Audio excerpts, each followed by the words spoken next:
Good morning, Mr. White. Good morning, Jesse. How are you today?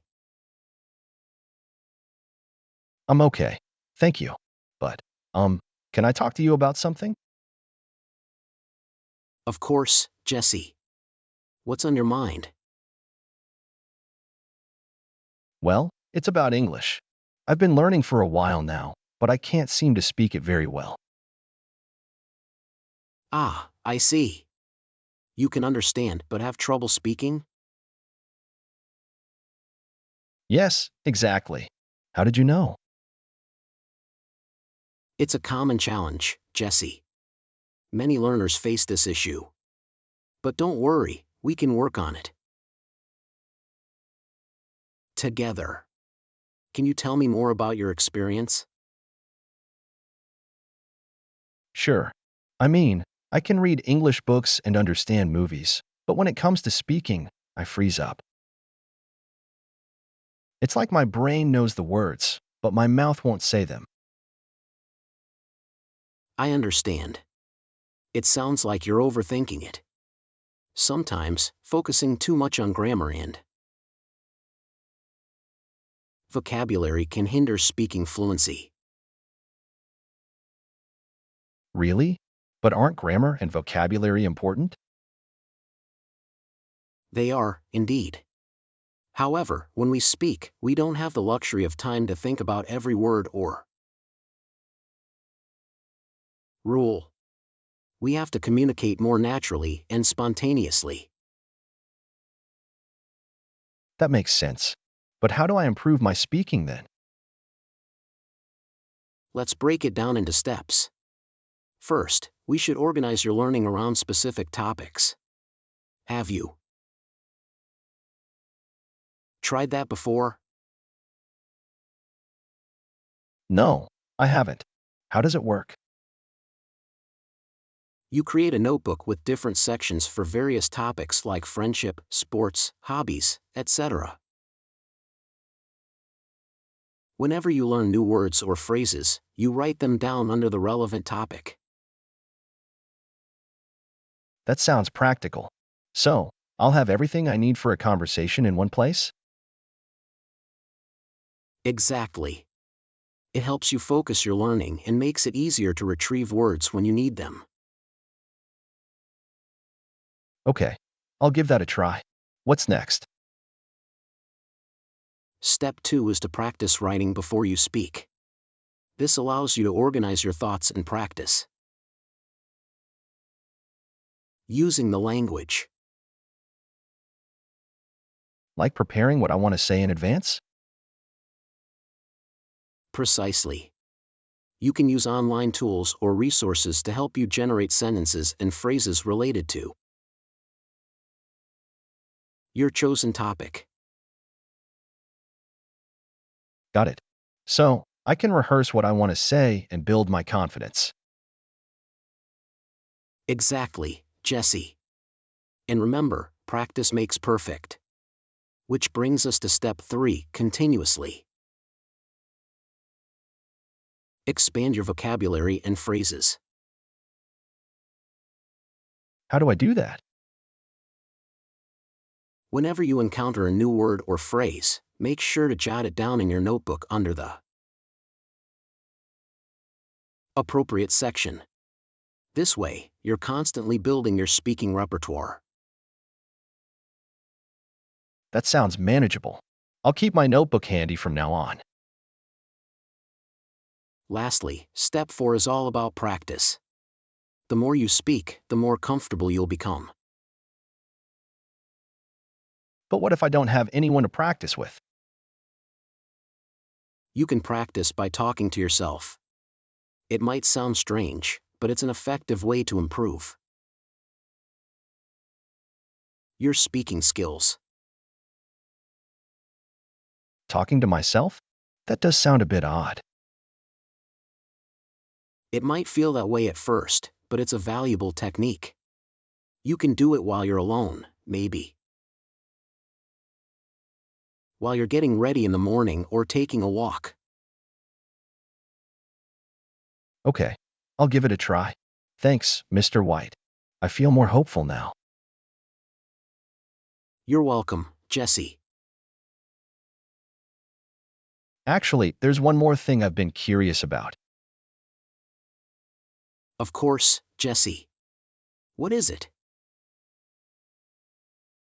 Well, you mentioned earlier about speaking more naturally. How do I do that? I mean, I often feel like I sound robotic or awkward when I try to speak English. I understand your concern. Speaking naturally involves more than just using correct grammar and vocabulary. It also requires understanding cultural nuances, intonation, and rhythm.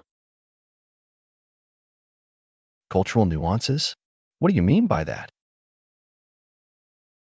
Every language has its own set of cultural references, expressions, and mannerisms. For example, in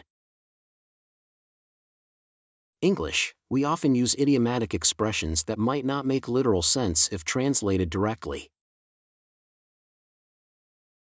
Oh, I see. So it's not just about the words themselves, but also how they're used in context. Exactly. One way to pick up on these nuances is by immersing yourself in English-speaking environments as much as possible. This could be through watching English TV shows or movies, listening to English music, or even engaging with native speakers. That makes sense. I'll try to expose myself to more English content. Additionally, paying attention to intonation and rhythm can also help you sound more natural. English tends to have rising and falling intonation patterns, depending on the context of the conversation. So it's not just about what I say, but also how I say it. Precisely. Mimicking native speakers' intonation and rhythm can help you blend in more seamlessly during conversations. I'll definitely keep that in mind. It seems like there's a lot more to speaking English than I initially thought. Indeed, Jesse. It's a multifaceted skill that takes time and practice to master fully.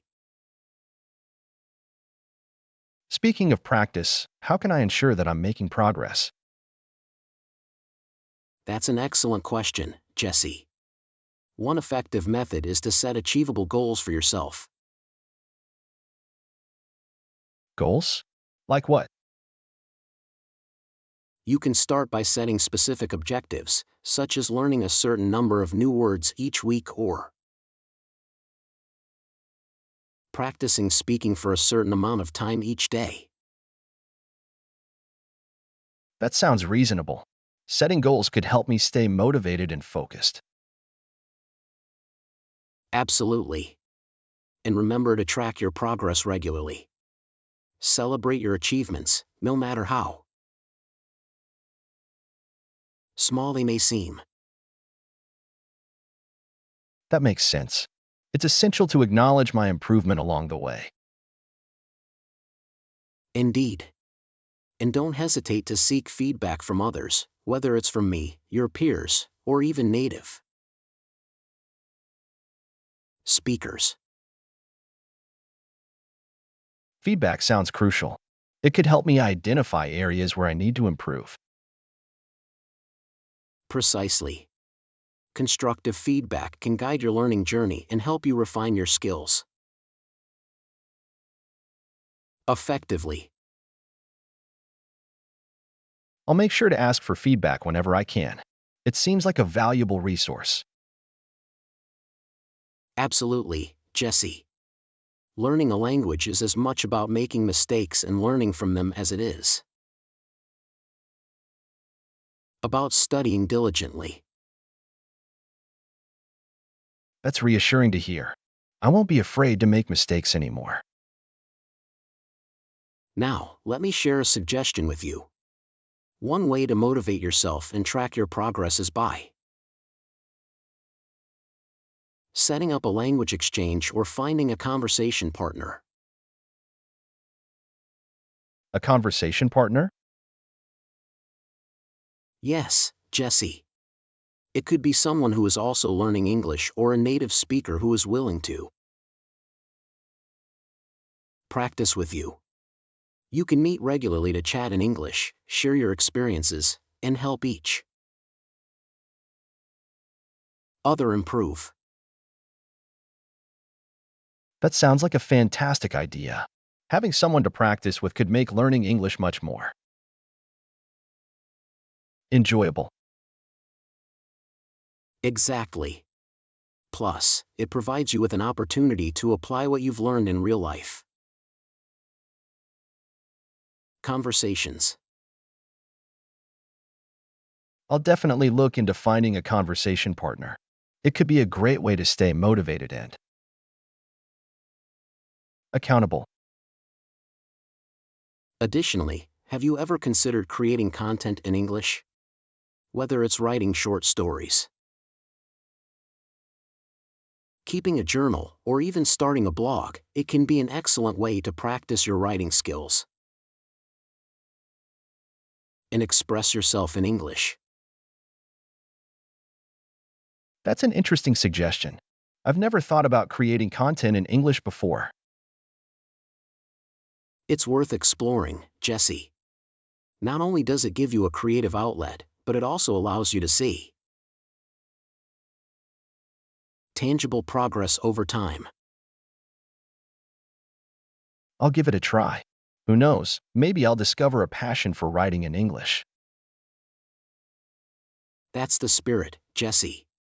Keep exploring different avenues for practicing English, and you'll continue to grow and improve.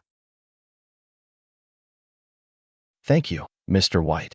I appreciate all your advice and support. I hope you enjoyed this video. Don't forget to subscribe so you never miss out on future English learning content. Stay positive, keep practicing, and I'll see you in the next video. Bye.